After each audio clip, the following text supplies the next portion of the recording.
Hello Australia, you are waking up to the sad news that the Queen has died. It's the day we knew was inevitable, but had hoped would never come. Queen Elizabeth II passed away aged 96 after 70 years on the throne. Her death was confirmed by the royal household with an official announcement from Buckingham Palace. The statement said the Queen died peacefully at Balmoral this afternoon, UK time. The King, Charles, and the Queen Consort will remain at Balmoral overnight and will return to London tomorrow. It ends an extraordinary reign, one that will most likely never be seen again. The Queen had been suffering from mobility problems since the end of last year, but her health deteriorated in the last few days. She was last seen on Wednesday, our time, when she greeted the new UK Prime Minister Liz Truss. The event took place at Balmoral, not at Buckingham Palace.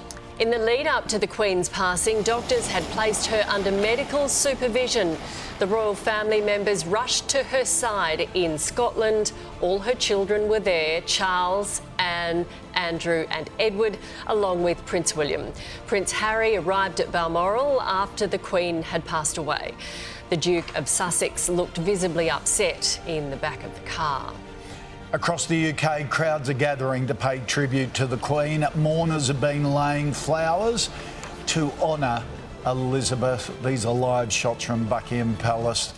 They have been growing enormously in the almost 3 hours that we've been on air, and not only scenes like this outside Buckingham Palace, but Windsor Castle as well, and up in Balmoral as well in Scotland. Right around the country, Brits coming together to share their and show their respect to the Queen and also grieve together. Yeah, it's around 10 o'clock London time, just gone 10 o'clock. Obviously it's raining, as you can see in London. That's not deterring anyone. People just wanting to be together, yes, aren't they? Be with other people and talk and share the love and the life of Queen Elizabeth.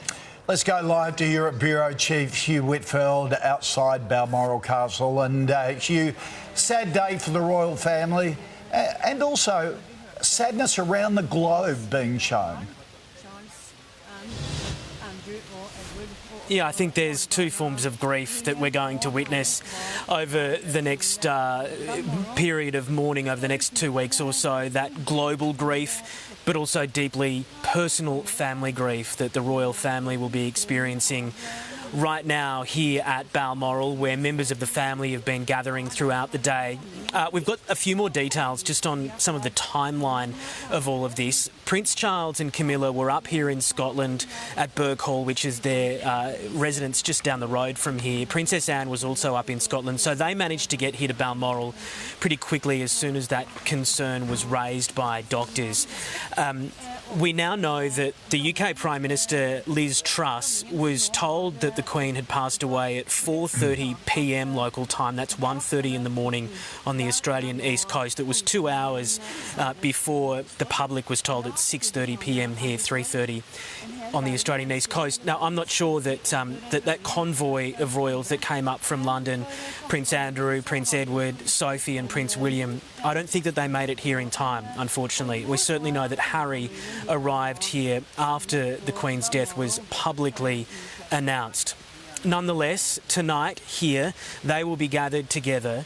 I expect reflecting on their relationship with a mother, a grandmother, a great-grandmother, but also, I think, particularly William will be speaking with his father about the role that he has taken on as King Charles III. And we do now have a statement from King Charles. It reads, "The death of my beloved mother, Her Majesty the Queen, is a moment of the greatest sadness for me and all members of my family. We mourn profoundly the passing of a cherished sovereign and a much-loved mother. I know her loss will be deeply felt throughout the country, the realms and the Commonwealth, and by countless people around the world.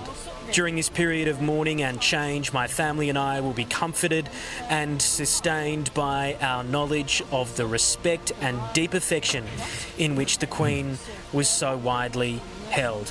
And I would expect over the coming days that we'll see members of the royal family come outside Balmoral here when they return to London, Windsor and Buckingham Palace to take a look at some of those tributes that have been building at the royal residences across the UK, chiefly, of course, at Buckingham Palace, the epicentre of the nation here in Britain, in good times and in times of grief just like this. In terms of the Queen and her body, well, it will remain here at Balmoral, where the royal family remains too. At some point tonight or early tomorrow morning, the coffin carrying the Queen's body will be draped in the royal standard.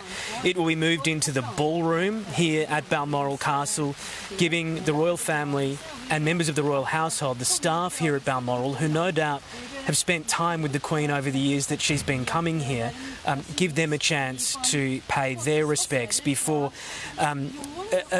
a succession of events that still need to be confirmed by the palace, but we'll expect that the Queen's body will be taken to Edinburgh.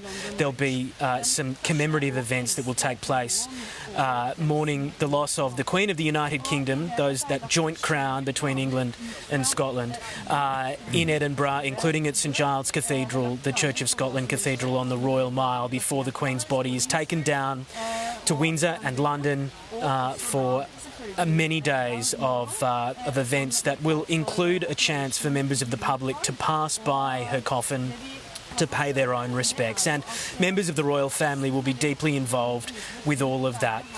Alongside that, there is a parallel story, and that is the new reign of King Charles III.